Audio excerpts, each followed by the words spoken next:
Employees combining for more than 2,000 years of service. With locations in Lincoln, Omaha, and Kansas City, they're united in quality, integrity, and professionalism to create excellence in construction. Learn more today at stevensondsmith.com. Announcing Acres' end of summer sales event. Acres has dropped its prices on select late model John Deere tractors, combines, and corn heads. Act now and upgrade your equipment before harvest season. Trade in your old equipment today and get unbelievable discounts that could save you over $100,000. With great financing options and our A-plus support, there's no better time to buy. Visit your local Acres store or see the huge savings at acres.com. That's AKRS.com to see the best prices in the nation. Ticket listeners know a dream team when they see one. At Applied Connective, we've been in the game for 20 years and have developed a team of world-class leaders in all things IT. From cybersecurity and Microsoft products to physical security, audio-video, infrastructure, business phone systems, and anything in between.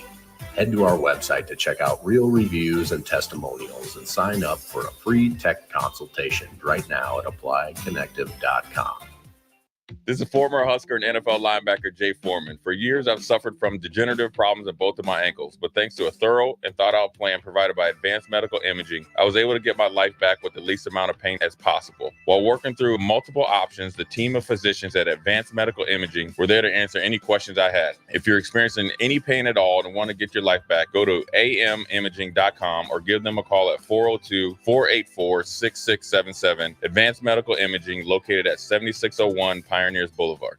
Big box stores are tempting for buying equipment for your high schooler in sports or for yourself in your sports leisures. But buying new is awfully expensive. Why not go somewhere with new and used options? Play It Again Sports is quality, slightly to gently used equipment, and 50% of their inventory is actually new equipment. And it's more than baseball, softball, and golf. They also have equipment for disc golf, fitness, hockey, and more. Plus, they're always buying products. Bring your gear you're done with and get trade money on the spot. Play It Again Sports at 48th and Vine. Coming at you live from the heart of Lincoln, America. This is the Don't Punt Hour with former Nebraska receiver. Throwing over the middle, completes the pass. He's got speed to the end zone. Touchdown. 45 yards. And return specialist. This time he beats the kicker and one more. DeMornay Pierson-El. Not only does the sideline have confidence in Pierson-El, but Pierson-El has confidence in Pierson-El. On 93.7 The Ticket and theticketfm.com.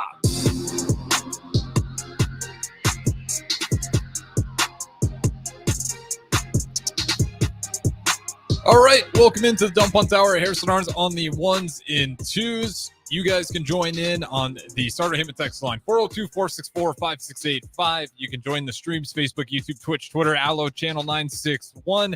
We've made it to Thursday. We're only a couple days left here before we officially kick off the Husker football season as they get ready for UTEP Saturday. 2:30 game. What's yourself? How you feeling? What do we have for the action? It's going pretty well. Pretty excited, a couple more sleeps and we're there. So, waiting on it, the anticipation, seeing exactly, what things are, answering questions and whatnot. So I'm ready for it as I'm pretty sure is the whole state. Yeah. I mean, you can feel it in the air, certainly, especially when school starts back up. This place fills up a little bit. And yeah, you're seeing a lot of Husker football, Husker volleyball starting up as well. You're getting a culmination of everything, but obviously we're going to dive a lot on Husker football today.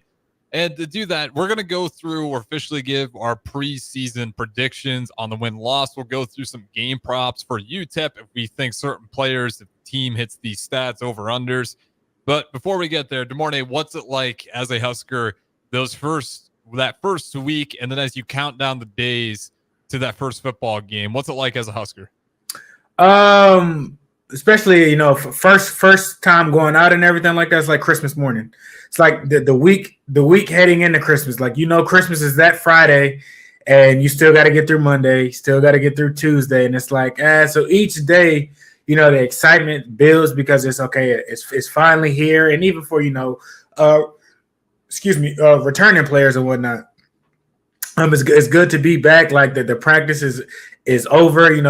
Now you're in the thick of it, and the season is here. There's but last year. Now it's a opportunity to write your own pages for this year and whatnot.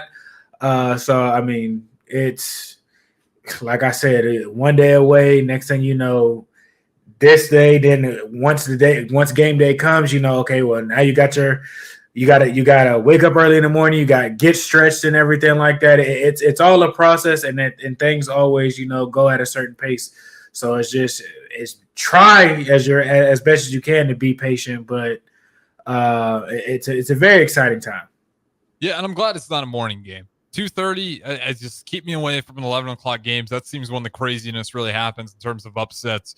What's the best time to play outside of the night game? 2:30. 2:30. Did you like? Was the night game like always the cream of the crop? Though I have a hard time believing any of the other ones would be better. It depends. Like if you're playing a ranked opponent at night and everything like that, like it's a good game. Like yes, of course those games. The only thing with that is you waiting all day. You try not to be too tired. You try not to do too much, being off your feet. The 2:30 one, it's not as bad, but you still get to do a little bit. You still kind of up. You get going, and you don't have to kind of hide yourself for the whole day. So the 2:30 one is best when you get done. It's still not too dark out. It ain't too late, so you can kind of, chill with family, have a nice little dinner, kind of relax or whatnot, and then, watch film or get over, get it out your head to kind of relax for a little bit before heading into, the office the next day to go over film with coaches and whatnot. So me personally, I just like the 2:30 better. All right. Yeah, to each their own. I think really it's only the 11 o'clock ones that are tough. Not only for Husker Football Nation, because they do like to drink at 11 o'clock. The bars open up a little bit earlier. It becomes a long day, especially if you plan to keep watching college football down at the rail yard. But we're going to keep diving into this game, and we're going to go through the schedule, and we'll do wins and losses. But just for this first game, UTEP, I want to dive in on it. First things first, the spread. It's 27.5. Does Nebraska cover the spread, and what is the final score? I'm not one for all the bets like that. That pisses me. Like, I'll give you one right now. I think they do cover the spread, and I'll probably give you I think so. I think. Go ahead. You tell me what you. I got 41-13. I'm hoping for a blowout. I think the defense, if I'm being generous, gives up a touchdown and 2 field goals. Being really generous with the offense. I'm assuming that it is going to be fireworks with Dylan Raiola. I just think first year. Scotty Walden, yes, it's going to be unseen. I just think the coaching experience on our side severely outweighs them on top of what we have on paper. There could be some tricks up their sleeve, but I just think Scotty Walden, he might be a good coach, but right now he's raw, inexperienced. This is a big game, huge environment for UTEP to try to roll up in. I got them in a big win here, especially just last year UTEP. They're coming back from one of the worst college football teams last season, so they might have chance, but it's a big turnaround for him. I definitely think it's going to be a wide margin. Now, if that's 35, if that's 38, if that's 41, I'm not too sure. I think they'll hit the spread, but 13 points is I don't know about that one. You're going under or over? Quick tempo. I'm going under. First for defense. Yeah, I'm going under. I don't know about 41-13. I might go 35-10. You got UTEP coming in here. Some of those kids have transferred maybe in or whatnot, but you see a lot when some of those other universities come in here. They kind of get starstruck, just kind of their surroundings. With the defense, what they are, I think that's kind of the hammer with things. So I don't expect them to not show up with stuff with a lot of returners from last year. So I got like 35-10. I think I'm not giving them too many misdirection stuff or the tempo stuff and everything like that. As long as you hit him and slow him down, as long as you hit him, that'll be able to slow him down. So I think they might be in for a little bit of a awakening. Yeah, my thing is they're going to want to play fast. If you look at Scotty Walden at his previous stops, he definitely likes to quick take shots with the quarterback, but I just think that's going to give him more trouble. And I think with Matt Rule and Satterfield, I'd imagine it'd be a good chance for Nebraska to turnover. And I think they're going to methodically move the ball to the point to where, they're going to have some chances. Maybe they get one early, but I think it's going to get to the point where that Nebraska defense is able to just kind of methodically march down the field. And hopefully it's one of those situations too, where you're not leaning on Dylan Raiola to throw the ball over the yard. If you can, great. If it's there, if they're loading up the box, if you trust Dylan Raiola, as Matt Rule said at a very high level, that he's not going to ease them into it, then you go ahead. But I just think this run game, speaking of which, that's going to be the next thing we try to figure out here. They're going to have a litany of guys that in this type of game, I think we're going to be running the ball quite a bit. If we get any sort of lead, a two-score lead, I think we'll see that. Who's the running back to start?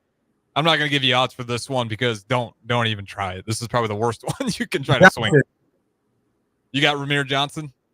No, not that one. Which one was the guy last year? I thought his last name was Johnson. Yeah, Emmett. Yeah, him. Okay. I think that's just what it is. It's you've seen what he did, how he finished off, last year and whatnot. I don't think he's fallen off in camp or whatnot. So I think you give it to him. Now, where the other guys might have some chip, some things in, or they, a little bit, lightning in the bottle or bring some other things to the game. Yes, but I think he's the main guy. I think Ramir Johnson gets the start, but I do think Emmett Johnson's going to end the day with more carries. I think who starts at the running back position in this first game isn't really going to be indicative of who's going to get the most carries. So I think it's probably Ramir Johnson to start, but I will say I think Emmett Johnson's going to be the leading carrier by the end of the night. Do you think it's going to be Emmett Johnson for the leading carrier, or are you going to switch it up there? Depends if it's a blowout. If it's a blowout, I think that kind of skews things a little bit. Like it won't be exactly what their game plan is. It'll be a lot more running probably. They'll probably mix it up from, the second and third guy just to kind of get touches or, a freshman in there or something like that. But if it gets ugly fast or if it's out of hand by the third quarter, you'll probably see, a lot of the A guys probably rested. And that could go into whoever, number 2 or number 3 is getting more carries because you want to, speed the game up. You don't want all these short passes and whatnot. So I think that'll what will happen. I still think, Emmett will be the main guy, not Ramir. I think so too.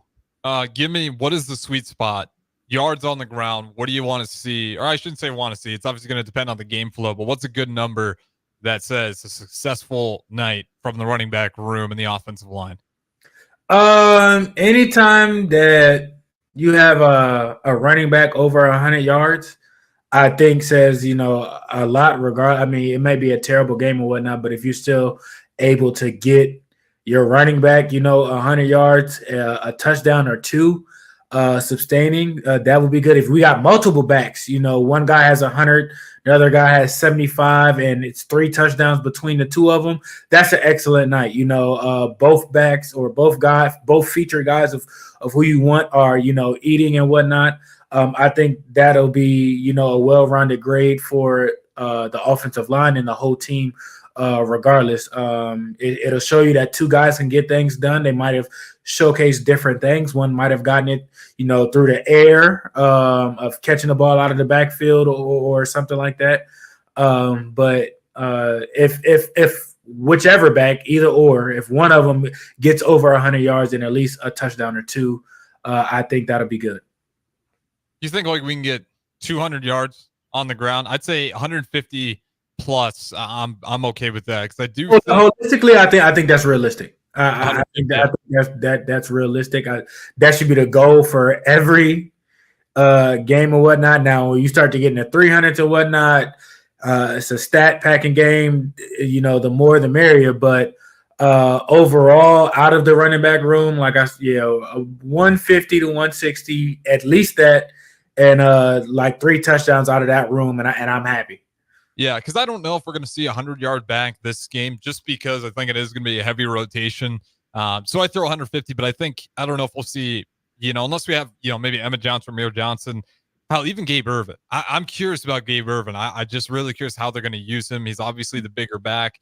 Ramir Johnson, he's probably going to be the better receiving back. And I think he's undervalued how good he is in pass protection as well. He doesn't seem like he'd be that type of guy, but I think he might be even better than Gabe Ervin in that stance. And then Emmett Johnson's just a little bit of everything. So how they utilize those guys, we didn't even talk about Dante Dowdell. I'm sure he'll get some shots in the game as well. So if you can compile that up, 150 plus yards on the game, that'd be great. Not to mention whatever Dylan Rayola decides to pick up with his feet. And that leads us to the next prop. Yardage, 200 yards passing. Whether Dylan Rayola or Harbaugh gets in there for a second, over under on passing. I think over. Okay. So that's a great showing from Dylan Rayola. Probably if you're hoping there's not a lot of interceptions, touchdowns. Right now it's 1.5, 2 touchdowns, or you're going to go under for Dylan Rayola, quarterback. Is that including rushing? Like rushing is it just rushing or just passing? I should say. I say he has multiple passing touchdowns on the day.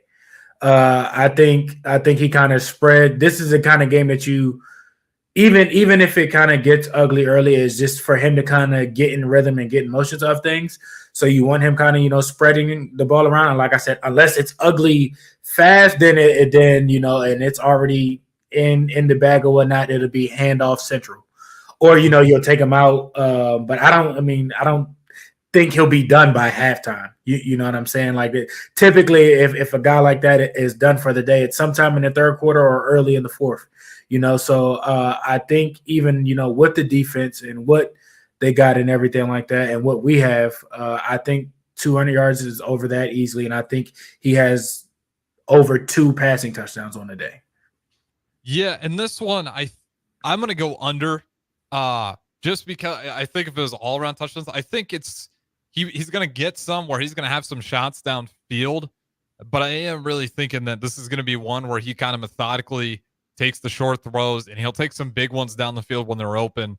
But I think it's just going to be rhythm and we're going to get to the goal line and really be able to use that offensive line just because I think that's something they're going to want to push this year is in the red zone. We got to be able to run.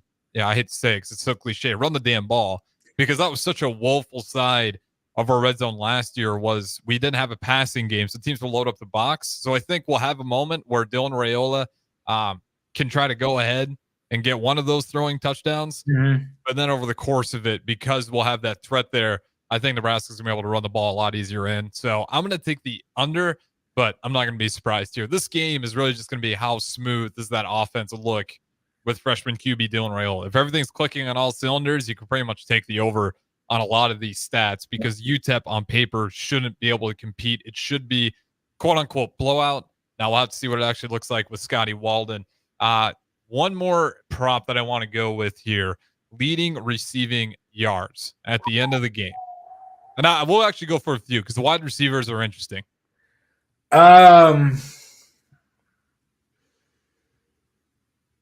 I think what's the guy from Wake Forest? Banks. I think he will probably be wide receiver number 1. I would say at least 80 yards. I can see that. I think they're gonna go to him often and early. So I would say at least 80. That's manageable with the Rayola is a gunslinger. He's gonna want to throw it. All quarterbacks, want to throw it. Satterfield is gonna want to throw it. I don't think they're gonna dive into a whole lot of things early on, especially if you don't necessarily have to show what like kind of what's in your bag a little bit. If you can, kind of kill them with simple stuff and everything like that, short passes to kind of to keep the sticks moving and everything like that. You might have a few bombs, here and there and whatnot, which is expected, but I don't expect them to dive deep into the playbook to kind of survive this one. So I think it'll get caught, with simple things. So he'll have 8 catches for 80 yards or something like that, and a touchdown, hopefully. I think I got Banks at 2. I think it might be Isaiah Nayor, just because we're getting caught up in Banks, and rightfully so. He's the only single-digit offensive player, but we do got a stud, at least in my opinion, Isaiah Nayor out of Texas as well. I think that we're going to be impressed by both of those guys. I am kind of in the mindset that we have a chance of not just having one, but 2 absolute studs at the wide receiver position. And I think Jamal Banks is probably the better route runner. He's bigger. He's the better hands, if you want to call it that. I mean, the guy just doesn't drop balls. He makes crazy catches. But in terms of just those deep shots, I think that's where Nayor is going to be a really big threat. His ability to just stretch things out vertically. So how many targets? I bet you I think it's going to be spread around with these tight ends, though. I don't want to go super high on anybody. I think I'd go Isaiah Nayor probably around the neighborhood of 7 with some really big bombs in there. But I just think if the game goes how we hope it goes, we're going to see a lot of guys. So I don't know if I see anybody actually getting to that 10 receptions. I don't think so out the gate. Like I said, I think it caps off around 7 or 8.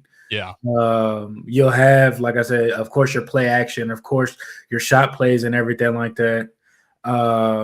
Typically it's like 2 shot plays per quarter. That's about, the average. So not one guy get, both shot plays, but typically you draw it up to if you kind of break down fields, you'll see, your shot plays, and it's typically, 2 per quarter. So I don't think it, like I said, and if it goes how it should be, like I said, they won't have to do anything spectacular. They won't have to do anything crazy or whatnot, because you'll just be beating them with, just our guys are better than yours. So let's, get our catches, kill them with slants, hitches, in breaking routes, out breaking routes, get the quarterback out of the pocket, screens.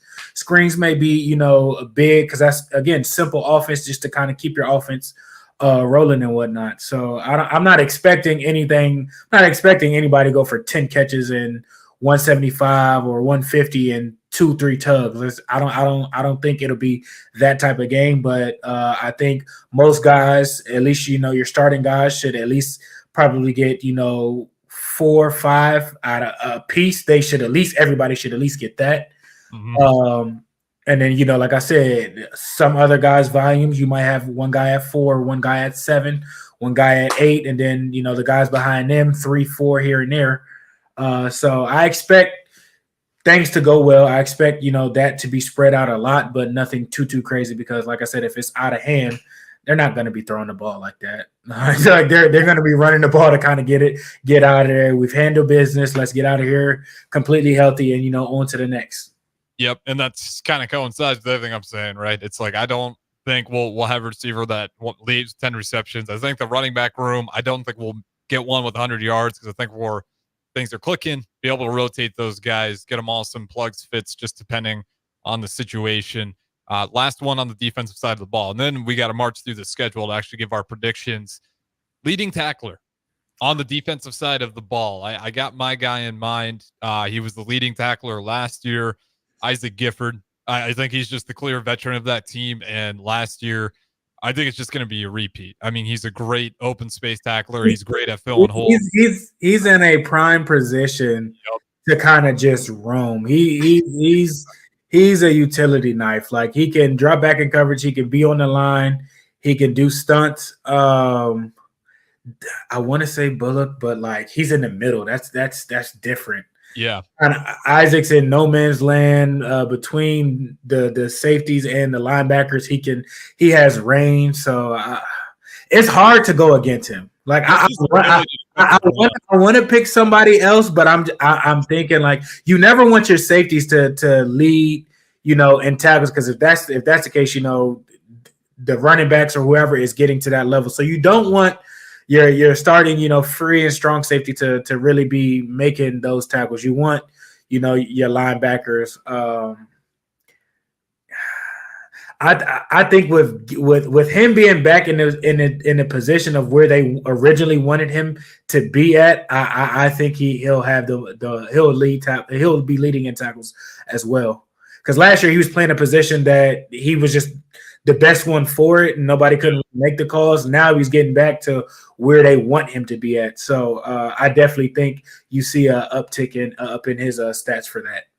Yeah, and like you said, he's the best way to describe him is a utility knife. Every time I think about him, I think about the time where he was running step for step with the Ohio State wide receiver. And Ohio State, they're always slow with wide receivers, and he's in a position where he knocks the ball away full sprint. Like, he's just the guy that's able to cover some of the best wide receivers and also go downhill and make great open field tackles with a pop at the end. I mean, he's not just dragging guys to their feet. He's laying people out. The other one you hear is Deshaun Singleton.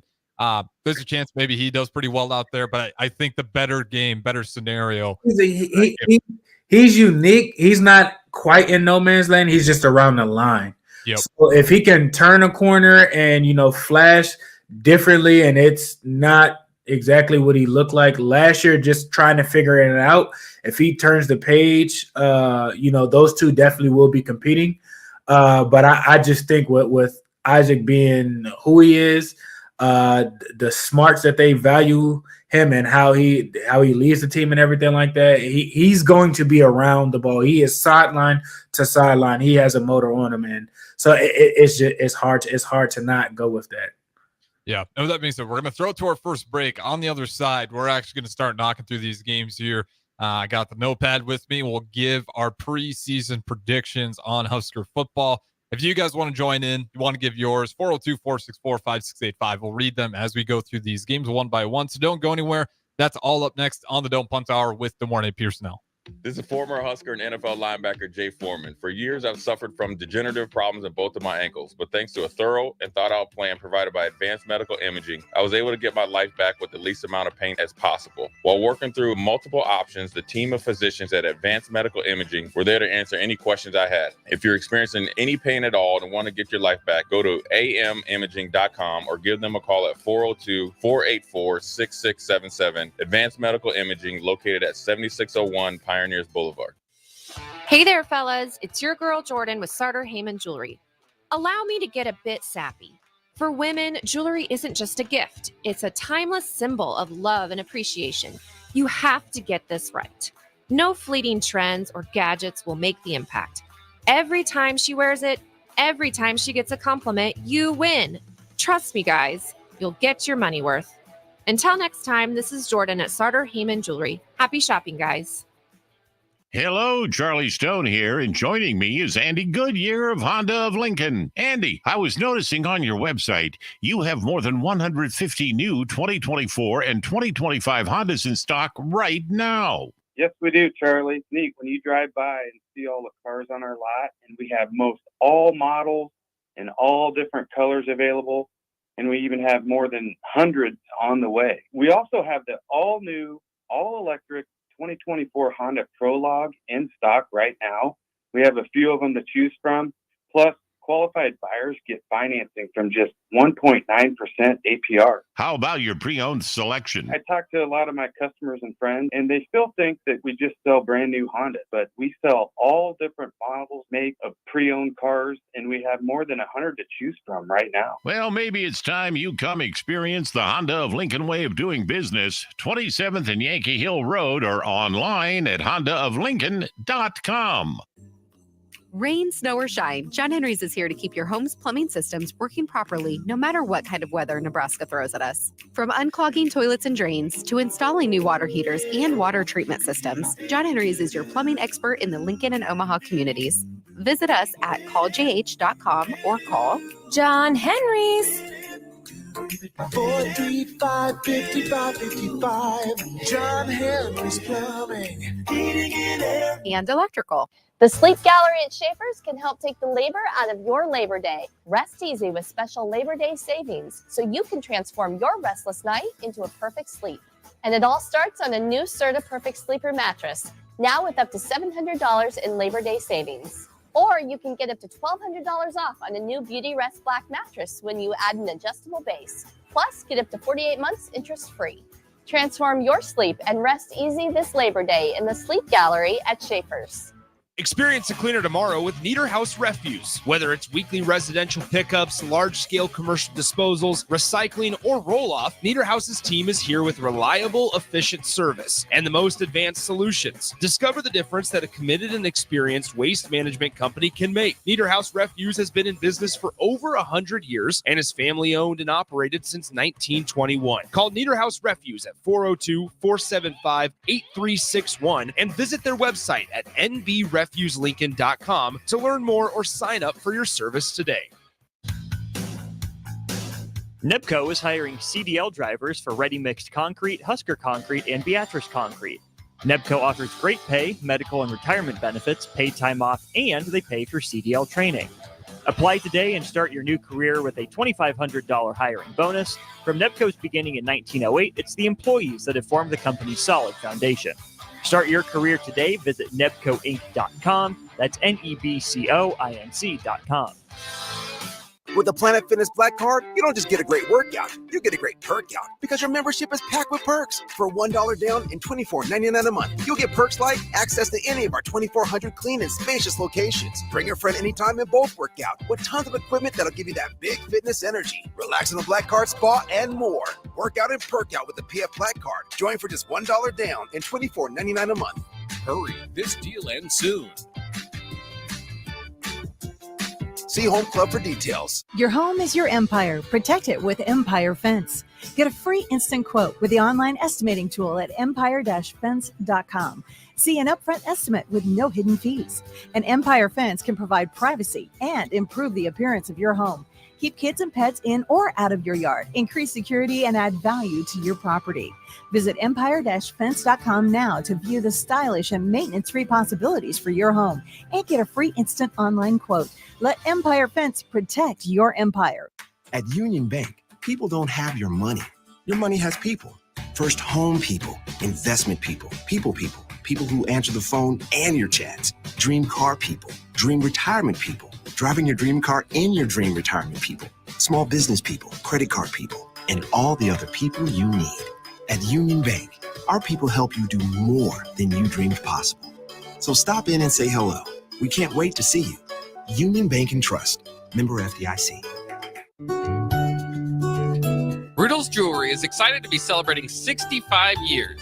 65 years of so many incredible memories celebrating with each of your special moments.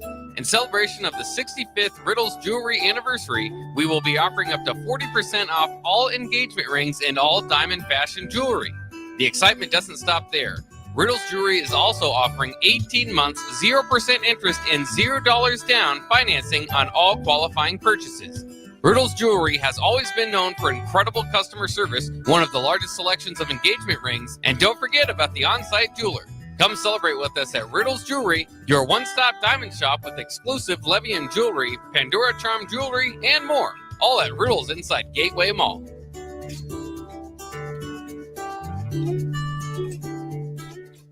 Are you a veteran looking for a new companion animal? A dog? A cat? Or maybe something else? The Nebraska Department of Veterans Affairs Vets Get Pets program can cover up to $350 of your pet adoption fees. Visit veterans.nebraska.gov/vetsgetpets to learn more about program requirements and how to apply. Want to help support the program? Get your Vets Get Pets specialty license plates from the Nebraska DMV. Sponsored by the Nebraska Department of Veterans Affairs. Aired with the Nebraska Broadcasters Association and this station.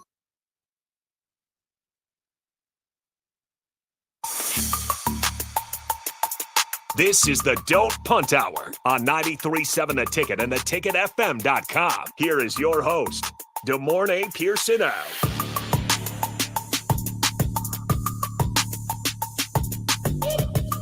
All right, welcome in hour number 2, and we're officially here, and we will go ahead and give our Husker football predictions. We'll go through it one by one, and by the end, we'll give our season totals. And some of these games will take a little bit of time. We have time at the very left here. I do want to talk about some of these interesting week 1 games. Currently on the brick and mortar, we do got the Minnesota Gophers and North Carolina Tar Heels. And before we dive into this one is interesting to Mornay Pierson-El. The Tar Heels are favored in that one by 2. Who do you got? Do you got the North Carolina Tar Heels, or do you like the Minnesota Gophers? I haven't looked at the score yet, so I couldn't tell you. Tar Heels. No, I got the Colorado game up, but Tar Heels. They've been establishing, who they are for ever since, honestly, Mac got there. Yeah, I think they're a physical team. I think they're a well-coached team. He recruits well. He gets the type of kids he wants in that system for that university. So I think it's North Carolina. I know they lost a lot, or I know they lost, a quarterback or whatnot, but Mac typically does a good well of getting, good kids in there and polishes them, really well. Yeah, it feels like North Carolina's momentum right now is continuing to ramp up, and the boat, it looks like that boat is starting to sink a little bit. I don't know how much longer PJ Fleck's got. This year feels like a big one. I know they went bowling last year, but they kind of did it on some crunching of the numbers as they only won 5 games. Mm-hmm. So I think this season matters a lot. And unfortunately for PJ Fleck, and apologies, the game actually did get pushed back, so it's just starting. I did realize with the weather. So it didn't start at 6:30 was the pregame. I know they kicked it back. So we'll be curious to see how that one turns out. All right, let's switch over to Nebraska, though. First game, we talked about it. We both took Nebraska. I took them covering the spread. I think you did as well, or it was very close to say the very least. Yeah. So 1-0, Colorado. What do you got? Does the Cornhuskers host Colorado? I think we won by 3. You said win? Yeah. I'm with you as well. So right now we're sitting at 2-0. And then once again, Nebraska, they get another home game at Northern Iowa. Win. Yeah, no surprises there. We're not even going to dive into that one. Illinois, the 4th home game. 4 home games in a row for Nebraska. That's on a Friday, right? It's a short week. That's a Friday game, short week after UNI. I still give us a win. Illinois didn't look how they looked the year before with those guys. I like the coach. I like what he's doing and everything like that. But Dylan and the offense get into a role. I think he settles in and understands what exactly he's supposed to be doing and whatnot. And I think the game slows down and the offense takes off. So I still give us a win on that. Yeah, I'm going to give us the win over Illinois as well. I'll keep going back to this point. Last year was the first time where it felt like the culture wasn't all there with Illinois. And all the years prior, Illinois came ready to play Nebraska and didn't look scared of us at all. Last year, it just looked uninspired. We had that one big goal line stop. Harvard finds a way to, not the prettiest offense, but he did have some pretty big moments in there running the ball, and Illinois just never responded. So it feels like we kind of got the monkey off our back with Illinois, and I expect that to continue. But real quick, I want to rewind to this Colorado game. As Deanne points out on YouTube, NDSU leads Colorado. They just scored. It's 10-14. That's why I walked over there. I was like, oh. Colorado scored? Huh? Colorado scored? Yeah, for 14-10. Yep, 2 minutes left in the first quarter. How do you see this one shaking out? NDSU is no joke. I don't want to belittle them at all because that's a good program. They like to run the ball, and then the way that this defense is looking early on, NDSU, as long as they continue to play and make the right plays when they're supposed to, they can keep up. Colorado's playing man. We'll see if they switch up and go to some zone, but for the most part, I mean, they're getting what they want. So this is one where if I was a gambling man, I'd probably take NDSU for the upset. Just because I'm right there with you that they don't care that it's Deion and them. You know, they're kind of they kind of honestly feel a little disrespected, and you know, they've come to play. They're making plays. Well, they're so physical, right? And if you're Colorado, that's the one thing you don't want to deal with. This is a team that likes to punch you in the mouth. Really successful running the ball, and you're probably seeing a lot of that. Obviously, I don't got the game in front of me, but they like to mix it up in the run game, and they're pretty efficient at doing so. So if there was one, that's a weak spot for Colorado, is that defensive front, being able to stop the run. They have some guys where they can get pressure time to time. Stopping the run, though, not great. And on the other side of the ball, ironically enough, their offensive line is probably that other really weak point for them. So this is a game keep your eyes on for Thursday night. It's a good indication for them. One, you see what they might struggle with or what might gives them some difficulty. So it's a good game following for us, like I said, because you can kind of see and kind of implement our own version of things. Yeah, should be a good case study because again, you got those guys week 2, and that's why I think UTEP is going to be important to see how effectively can we run the ball, because that's going to be helpful against Colorado. All right, back to Nebraska. So we got them going 4-0. They beat UTEP, Colorado, Northern Iowa, Illinois, all home games. Illinois being the only Friday game of the 4. Then you get Purdue back on the road. First road game for the Huskers, and they will be facing the Boilermakers. I think we get Purdue. Their coach is okay, but they're not. A couple years ago, Purdue could be a perfect storm team. Yep. So if they catch you at the right time, they can get you, but they've fallen off from that a little bit. So I still think that'll probably be a 10-point within a 10-point game. It's a Big Ten opponent, second game in the Big Ten, but I think, like I said, the offense will kind of exert itself, and you'll know the identity, and it'll be hard to stop that offense with the defense that should and hopefully get back to the ways of what they were last year. Yeah, I'm with you there. I just think Purdue last year, even though last year was tough to watch at times for Nebraska, I think this year's going to be a different story. Yeah. We're going to have a lot more on tape. They're in year 2 trying to figure out what they want to do. So I got us over Purdue as well. Then we're back at home. So we only got 1 road game so far, 5 home games. This one, Rutgers. We host Rutgers. Who do you got? I got us still. I think Rutgers over-under is set at 4.5 or 5.5, so they're not projected. They were a physical team last year. They brought that coach back. He's been there before. He's been successful there before. I think that's going to be a tough game for us. I pray and hope you don't get that game at 11. But I think Rutgers will shock people this year. Yeah, and I should mention the only 11 o'clock game, which is a bit of a bummer because it's the first road game as well. So far on the games we mentioned is Purdue. So if you're thinking of your and you know what, as I revise this, I know it's against the rules, but I'm actually going to do it to Nebraska. I think I'll give Purdue that first loss. There's just something about those morning games. And again, I know it's Purdue, but even with they're the perfect storm. If they catch you at the right time for whatever reason, they capitalize. Mm-hmm. And last year it just felt like that a lot, where we were just trying to scrape away with it, and Purdue was getting some lucky bounces. Some questionable calls at the end for Purdue, though. I will say that. So maybe you give the coaching nod to Nebraska, because I thought Purdue had a few moments where they were really risking it all there. But moving on. So I got 1 loss. So I'm 5-1. I think, unfortunately, a sleepy morning in West Lafayette, we drop 1 to Purdue. You got us still sitting 6-0. Then we're back on the road after Rutgers, Indiana, October 19th. And this we'll get a bye week. So there will be some break. And if we got any injuries, hopefully we can get some guys patched up. Change that Rutgers to a loss, and I do. So I'm 5-1 right now. At that point in time, you're heading into the second half, the second quarter of the season. I think we'll lose to Rutgers, as much as I hate to say it.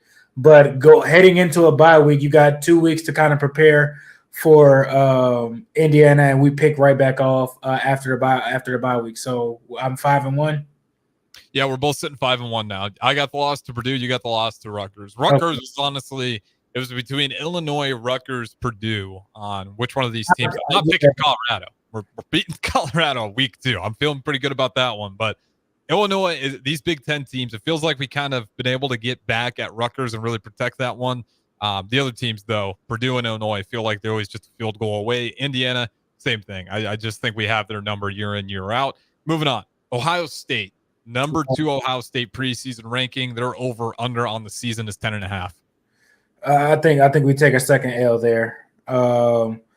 Again, to enter in that second half, the second quarter of the season, that's a tall mountain. I think we put up a fair, good game, but I think it'll be a little too much to overcome. I don't think our offense might, stall a little bit. That'll be the first time a true challenge. Their defensive line, I mean, as over the years have been what we have known it to be. And I mean, I'm not saying our offensive line will do terrible, but I don't think they'll be as successful, or most of the time as successful as they've been throughout the season, up until this point of the season. Yeah, I think this is one where I think if Nebraska manages to be 7-0 at this point in time, I might actually pick the upset and give it to Nebraska just because I think they'll be running high. But I do think at some point we'll slip up here. It's on the road, Ohio State too, so you don't get to bring them into your territory. I just think we're quite a few steps away, especially in terms of just depth. Ohio State's still going to have the depth over us. Unless we come out and really shock them early, I'm going to give the nod to Ohio State there. UCLA, the next game, the California team has to make their way all the way to the middle of the U.S. When Nebraska. When they're going to be pissed off about the Ohio State game. Yeah, I think that one I feel pretty safe about as well. Next game, we get the second California team, preseason ranked number 23, USC, the Trojans. We go out there? We're out in California. We're heading on the road. Ooh. I hate USC. I did too, but I think that might come down to who has the ball last. I'll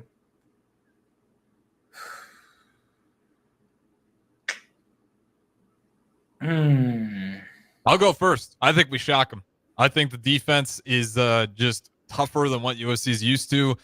The corners are a little scary for me just because we don't have a ton of depth there. So if we have some key injuries along the way, my odds of success for this game will go down quite a bit. But if our DBs and safeties are looking healthy, I feel pretty good about this game. I think we dropped that one because of our schedule being tougher than theirs. Our players probably being a little bit more beat up than theirs. Fatigueness starts settling in. I think that's one of those games to where it's like, and we got to go out to the West Coast on that one, playing on their home turf. I just think be a little distracted, a little lose a little step. So I think we dropped that one. All right, this one's that's fair. So right now I got us at 8-2. You got us at 7-3. Your losses being Rutgers, Ohio State, USC. My losses just being Purdue and Ohio State. 2 games left on the schedule. And for all you paying attention to the clock, we're going to skip over the break because we got too much to talk about. Wisconsin, Nebraska. Us. All right. This one's going to break my heart. But I'm picking Wisconsin here. I think that is a game where Nebraska comes off hot. If we upset USC, something about Wisconsin's ability to spoil Nebraska's success. It kills me, but Luke Fickell, year number 2 with him as well. Wisconsin's going to be in the uptrend, in my opinion. I think Wisconsin's actually going to be a lot more successful than people are anticipating. I think Luke Fickell is actually a really good coach. That defense at Cincinnati was lethal. He clearly didn't just go to Wisconsin and said, we're going to change the culture. He's doubling down on it, as we saw what they did to us last year. I think Wisconsin's going to be a formidable foe, and I think they're going to dominate time of possession, or at least enough to where they can get the last swing. And it's going to be one of those heartbreakers on a field goal where I think Wisconsin really rips the heart out of Nebraska, as they've done so many years in the past. Until we beat Wisconsin, I think I'm going to have to keep giving them the odds of success. So I think this is the year where it's like, because I don't feel like Wisconsin has had better athletes than us. They've had a few stars at certain positions and whatnot, but we have a star of our own at the quarterback position, which is the most important position. And I think our offensive line will. I think we do fine against their D line. They don't have a TJ Watt or a Beagle on that defense or anything like that. Their defense isn't as nerve-wracking or frustrating as what we've seen it to be. I feel like the last couple of times we faced Wisconsin, it hasn't been Wisconsin that's just better than us. It's been us losing the game, and I think we'll catch them this time with a different quarterback, a different approach to thing with Rule and being under year 2 with him. So I think we finally catch Wisconsin. I'd be incredibly happy to be wrong about this one. Let me be wrong. I'll rejoice because Wisconsin, that is one of those. It doesn't really feel like a rivalry all the time, but like as someone who's born in '99, like I can't stand Wisconsin simply because that is the style of brand of football that every of the past, the fans of Husker football back in the glory days talk about. Just that gritty, run the ball. You can't do anything about it. And I grew up in an era where I had to watch elite Wisconsin running back after elite Wisconsin running back. Even though they got a new head coach, I think Luke Fickell's going to keep up that identity. So I think it'll be close, but I'll give the nod. Last game, Black Friday. We know who it is. It's the Iowa Hawkeyes, preseason ranked 25. Us. I mean, their offense is like I'm not picking Iowa to beat us ever. Okay. I'm with you there, actually. It's just I don't. Their defense is fine. That's cool, fine and dandy. I know it's going to be cold and whatnot, but I still give it to us. I don't. Defenses it can only do so much at that point of the game. Like I said, I mean we know what their offense is. We know who they have at quarterback or whatnot. So I mean, our offense. I'll take our offense versus their offense any day of the week. And our defense is what it is, and it's going to be the same thing as last year. So I'm not. I know that they're known for their defense and everything like that. They're fundamentally sound. I'm still taking us. Yeah, I'm with you there. This is going to be the game where it's like, all right, Dylan Raiola, what'd you learn from the season? Because you're going to have a team that's going to just keep tempting you to take a shot, but the key to taking down Iowa is just keep taking what's in front. They keep everything in front of them. As soon as you want to take shots, that's when those safeties have those big plays, and that's when Iowa, where they get up 1 or 2 possessions, they want to keep daring you into trying to take some big shot plays, and that's where their defense can really make impacts. So that's where we sit. Demorne, do you feel good about where we left off?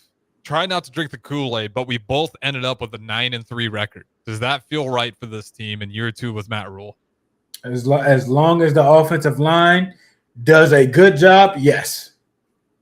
Yeah, I don't think it's that crazy. Now, if you said last year with the same schedule, yeah, I'd say that's a little crazy because that schedule was a hell of a lot harder.